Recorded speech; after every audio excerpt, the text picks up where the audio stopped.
সরকার বিরোধী বিক্ষোভ আর president William রুটের পদত্যাগ দাবিতে উত্তাল কেনিয়া।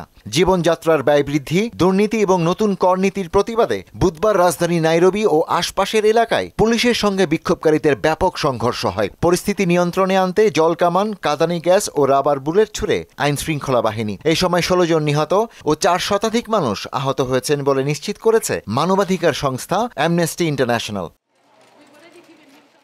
সব পক্ষকে শান্তিপূর্ণভাবে পরিস্থিতি মোকাবেলা এবং সহিংসতা পরিহারের আহ্বান জানিয়েছে যুক্তরাষ্ট্র, যুক্তরাজ্য, কানাডা। একই সঙ্গে বিক্ষোভ বন্ধ করে শান্ত থাকার আহ্বান জানিয়েছেন কেনিয়ার প্রেসিডেন্ট উইলিয়াম রুটো। এদিকে গাজায় ইসরায়েলি বিমান হামলায় আরও শতাধিক ফিলিস্তিনি নিহত ও 4 শতাধিক মানুষ আহত হয়েছেন। এ নিয়ে 56,100 ছাড়িয়েছে মোট প্রাণহানি। এদিকে গাজায় নিহতের প্রকৃত সংখ্যা সরকারি হিসেবের চেয়ে কয়েক গুণ বেশি বলে এক প্রতিবেদনে জানিয়েছে পর্যবেক্ষণ সংস্থা ল্যান্সেট মেডিকেল জার্নাল।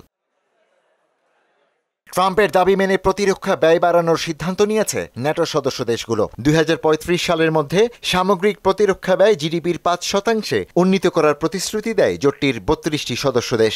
বুধবার নেদারল্যান্ডসের রাজধানীতে অনুষ্ঠিত এক শীর্ষ সম্মেলনে এই সিদ্ধান্ত নেওয়া হয়। ন্যাটো মহাসচিব মার্ক রুটে বলেন, রাশিয়ার হুমকি এবং বৈশ্বিক নিরাপত্তা পরিস্থিতি বিবেচনায় ব্যয় বাড়ানো ছাড়া কোনো পথ নেই।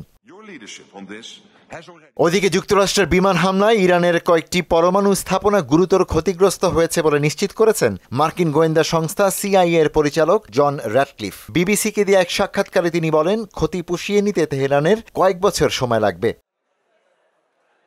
এরই মধ্যে ইসলামিক রেভলিউশনারি গার্ড কোর আইআরজিসির খাতাম আল আম্বিয়া কেন্দ্রীয় সদর দপ্তরের কমান্ডার আলী সাদমানির মৃত্যুর কথা আনুষ্ঠানিকভাবে স্বীকার করেছে ইরান। ইসরায়েলের সঙ্গে 12 দিনের সংঘাতে ইরানে প্রাণহানি 627 আর আহতের সংখ্যা ছাড়িয়েছে 4,800 জনে। অন্যদিকে ইরানের হামলায় প্রাণ গেছে 29 ইসরায়েলির। ইশতিয়াক হোসেন, মোহনা সংবাদ।